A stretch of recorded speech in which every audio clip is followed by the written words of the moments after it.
اللہ الرحمن الرحیم السلام علیکم ورحمۃ اللہ وبرکاتہ۔ آج میں اپنے دوستوں کو رسول اللہ صلی اللہ علیہ وآلہ وسلم کا ایک فرمان بتاؤں گا کہ کون سی ایسی مجلس یا محفل ہے جس میں آپ بیٹھیں اور قیامت کے دن وہ آپ کے لیے ندامت کا باعث بنے گی۔ تو اس حدیث کو آپ دوستوں نے غور سے سننا ہے۔ نبی اکرم صلی اللہ علیہ وآلہ وسلم نے فرمایا، اگر لوگ کسی مجلس میں بیٹھ کر نہ تو اللہ کو یاد کریں اور نہ نبی اکرم صلی اللہ علیہ وآلہ وسلم پر درود بھیجیں تو یہ چیز ان کے لیے حسرت اور ندامت کا باعث بن سکتی ہے۔ اس کوتاہی پر پھر اللہ چاہے تو انہیں عذاب دے اور چاہے تو بخش دے۔ ترمذی کی حدیث ہے۔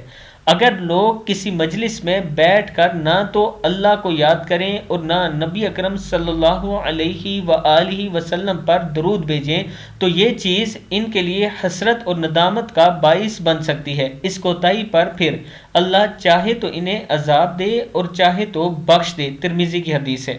میں اپنے دوستوں سے گزارش کروں گا کہ جب بھی اگر بیٹھیں توبہ استغفار کرتے رہا کریں، درود شریف پڑھتے رہا کریں۔ السلام علیکم ورحمۃ اللہ وبرکاتہ۔